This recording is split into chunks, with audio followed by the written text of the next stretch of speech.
Endorsement not part of the plan. Bishop Kukah explains how he initiated Obasanjo-Atiku reconciliation. Matthew Kukah, the bishop of the Roman Catholic Diocese of Sokoto, has clarified his role in the reconciliation and subsequent endorsement of presidential candidate Atiku Abubakar by former President Olusegun Obasanjo. Obasanjo endorsed Atiku last week shortly after both men reconciled, cheered on by religious leaders including Kukah, David Oyedepo of the Living Faith Church Worldwide, and Sheikh Gumi and I, outspoken Islamic scholar and leader. The pictures of the religious leaders have spawned intense debates about the extent to which men of God should be involved in politics.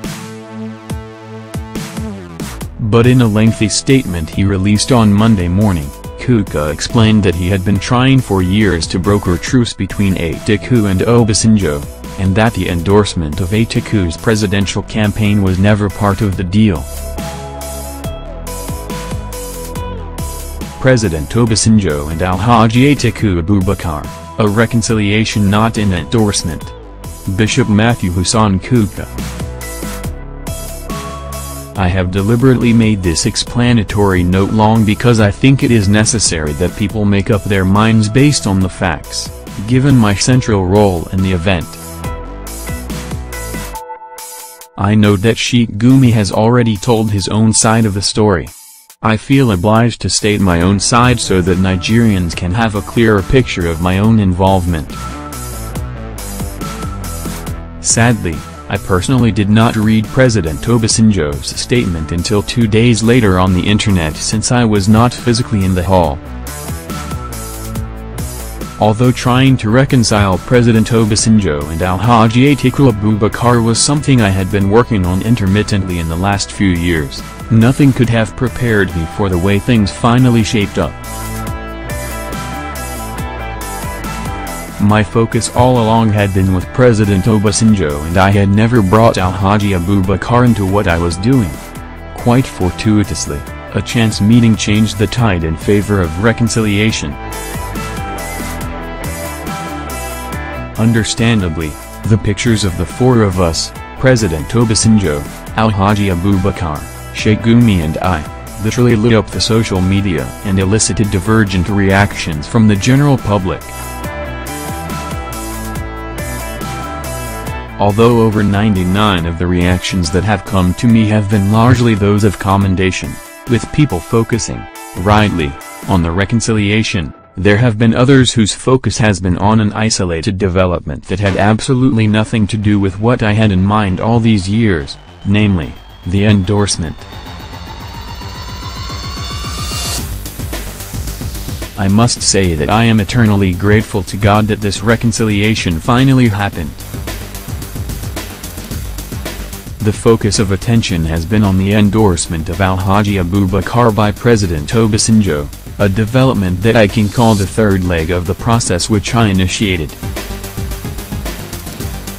I am not sure of President Obasanjo's other interlocutors after we agreed to meet, leading to the participation of other actors, and so, I will only clear the air on what I can take full responsibility for. Let me state first that I am a priest of the Catholic Church and by the grace of God, a bishop. I have more than a passing knowledge of our discipline and doctrine and matters relating to the role of a Catholic priest in political engagement. My doctoral thesis was on religion and politics in Nigeria. So, this is an area that I have written and spoken extensively about for over 30 years. I am therefore very clear about the boundaries, the slippery slopes and the contexts. Unlike Sheikh Gumi and Reverend Oyedepo who were invited to this event, I am a central actor. So let me explain what really happened. On Tuesday, October 9, 2018, I had the honor of being the guest speaker for the annual conference of the Foursquare Gospel Church in Ilagomji, Lagos. I told him I needed to see him briefly and he obliged. I brought up again the issue of what he thought of his reconciliation with Alhaji Atiku. My last discussion with him this year was either January or February. His response was still negative, and he told me what he later told the media. I reminded him that I was not interested in the politics of reconciliation but the spiritual angle. After all, I said to him, as a Christian, this is an important thing for you to do. He was quiet and then said he would speak with me later that evening on his final decision. We parted, he to his car and I returned to the church to end the event. At about 9 p.m. the same Tuesday, he called to say that he had thought over the issues I had raised and finally decided to accept my suggestion, and that yes, he would be happy to reconcile with Alhaji Abubakar. When did he think we could meet then? I asked him. He said he would look at his diary and get back to me later. Then, just before 11 p.m. the same Tuesday, I received another call from him saying his diary was full, that the earliest date for him was October 21st. I accepted happily and told him that I would try and reach Alhaji Abubakar either directly, or through his aides to convey the news. My initial intention had been to return to Abuja that same evening from Lagos, but my hosts at the Foursquare Gospel had suggested that I should get some rest. Next morning, Wednesday, October 10th, after I had finished celebrating the Holy Mass, I received a call from President Obasanjo. Bishop, listen, I have changed my mind. My heart nearly sank, but before I could ask why, he said, let us do it tomorrow if you can reach Atiku. I am going to deliver a lecture in Ife and will be back home before 1 p.m. So, tell him to come at 1 p.m. I started frantic efforts to reach Alhaji Atiku without luck. I reached one of his aides, Paul Ibe, and asked him to please let him know I am trying to reach him. Finally, at about 1 p.m., I received a call from him. I told him what had happened with President Obasanjo. He agreed and said he would be in Abeokuta for 1 p.m. on Thursday. I got back to my hosts, the Foursquare Gospel Church, to tell them about the change in my traveling plans, especially as I had no car to take me to Abeokuta. I didn't want to ask President Obasanjo's people to send me a vehicle because I believed I needed a leeway of independence and trust. My hosts were exceedingly gracious in making a vehicle available, a driver and an aide to take me to Abeokuta. Earlier that morning, President Obasanjo had called me a second time and told me that he wanted Alhaji Abubakar to come with the chairman of the PDP, and 2 or 3 others. He also told me he had also invited both Sheikh Gumi and relevant Oyedepo. This was welcome news. Relevant Oyedepo is a kinsman of his, and the presence of Sheikh Gumi made sense. I was a bit nervous, seeing that the circle was getting larger for something I thought was between 3 of us. I arrived at Abeokuta about 12:15 p.m. ahead of both President Obasanjo and Alhaji Abubakar and his team. Alhaji Abubakar and his team arrived, and then I saw more and more people coming in. I saw familiar faces of different people who turned out to be the leaders of FNAFIR. All these years, whenever I brought up this matter of reconciliation, my idea has always been for the 3 of us to sit down together.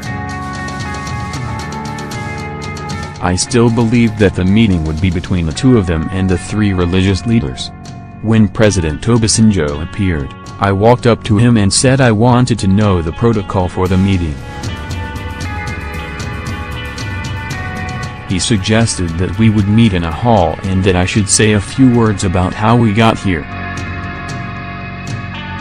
I declined because it seemed again that at this point, we were in small forest of politics and I had no wish to be caught in it. I was happy that what I wanted to achieve had been achieved, namely, getting these two men to put the past behind them. My personal preoccupation was a pastoral one, and not a political one. I was uncomfortable with this and I decided to make my position clear. I offered a different proposal to help us sift the moral grain from the chaff of politics via a three-step process so as to insulate the three of us from the political fallout. I proposed that the first step would be for he and Alhaji Abubakar to sit down behind closed doors, sort out their issues, and then the next step would be for both Sheikh Gumi and I to go in and listen to the two of them as reverend. Oyedepo had not arrived. After that, I said, they could continue with the third phase, which from what I could see was high-wire politics, and I had no wish to be caught in the web. After they both finished their brief meeting, Sheikh Gumi and I went in and sat down with the two of them. We had some small briefing and then both of us spoke briefly on what they had done, encouraging them to ensure that this reconciliation holds. I even said jokingly that I am a Catholic priest and our marriage vows are indissoluble. After that, we prayed and then took what has now become the famous photograph behind closed doors. At this point, I felt that my spiritual duties had been achieved and I was prepared to maintain my independence.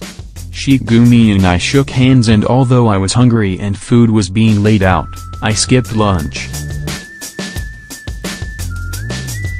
I quietly let myself out by the side door, got into the four-square gospel car and we drove off to Lagos. Despite the dread of Lagos traffic and the disruption of flights at the airport in Lagos, I had declined the offer of a seat in the aircrafts which had flown them to Abeokuta.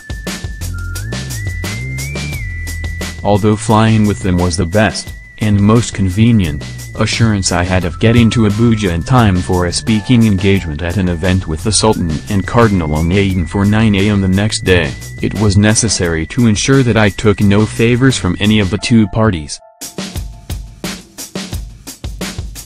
I was not in Abeokuta to endorse Alhaji Abubakar, the candidate of the People's Democratic Party. I perfectly understand the feelings of many of my friends and members of the opposition who believe that I traveled with Alhaji Abubakar and his team to attend his endorsement by President Obasanjo, but I reiterate that this was not the case. All the bills for my travel were settled by the Foursquare Gospel hosts for the earlier dated program, who had bought my tickets, booked accommodation for me and took care to get me to the airport for my flight to Abuja and Sokoto.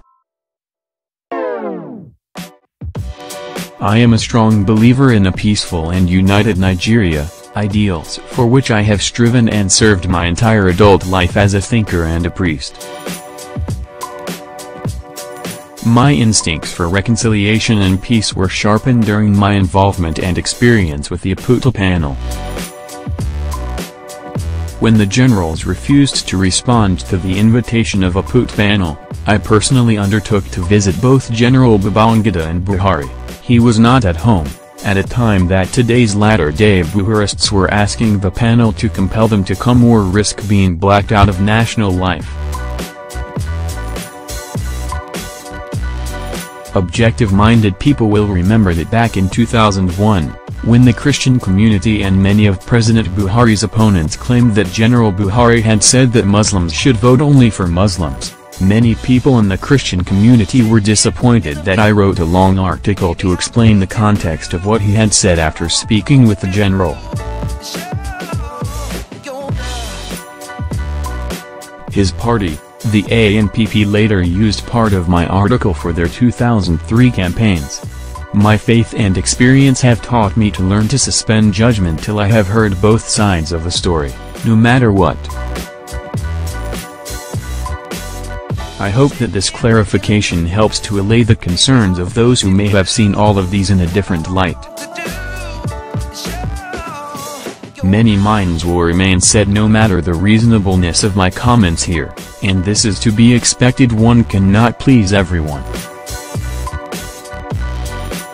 This is why it is often best to seek to please only one's own conscience, and here, mine is very clear. I have been involved in a few behind-the-scenes shuttle diplomacy for years, largely on my own initiative, taking advantage of my knowledge of those engaged in the conflict or at the invitation of third parties. Some have succeeded and some have not. As priest, it is not in my place to publicize what we have achieved. I am the convener of the National Peace Committee. This alone is enough to place a moral boundary which I am bound to respect. The NPC able to accomplish much because of trust, and that is not what I can treat lightly. When it became clear that both President Obasanjo and Abubakar were on the verge of making peace, I alerted the chairman of the NPC, General Abdus-Salam. Since I happened to be in Lagos, I drove to the Ikoyi home of Chief Emeka Eniokwu and alerted him. I spoke to my Metropolitan, the Archbishop of Kaduna, Archbishop Matthew Ndagaso. All in all, everyone believed this was a very good move if we could achieve it. None of us imagined the third phase of this meeting. Both theoretically and practically, I have come to know that peacemaking is a very risky business and often a thankless job. I recall listening to the late Kofi Annan speak about his on two different occasions. Anyone involved in peacemaking, from domestic quarrels to larger battles, must be ready for the good, the bad and the ugly. In the end, we must wear the shoes of the long-distance runner, believing and trusting that the truth never ever sinks to the bottom of the sea. The truth will always have a stubborn way of defying the hostile elements and popping up at the right time, no matter how long it takes. I perfectly understand that with Alhaji Abubakar having just picked up the presidential ticket of his party, without providing this context, definitely, I can appreciate why many people will have a lot of anxieties. They will definitely be right to question my neutrality. However, I have far too many friends across party lines for me to openly endorse one candidate or party against the other. It will be against the principles of the Code of Canon Law of the Catholic Church, which regulates our public life in the political space. The President of the Catholic Bishops' Conference has signed a statement to the effect that no altar of the Catholic Church must ever be open to any politician, something we have all taken seriously. I therefore hope that this clarification helps those whose minds are open. I am thankful to God and quite pleased that this reconciliation took place and that I was a small instrument in making it happen.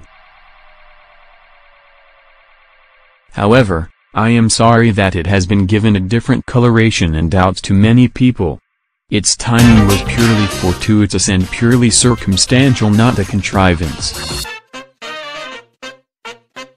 Personally, I will never relent in the very urgent task of making peace and reconciliation across the spectrum of our country.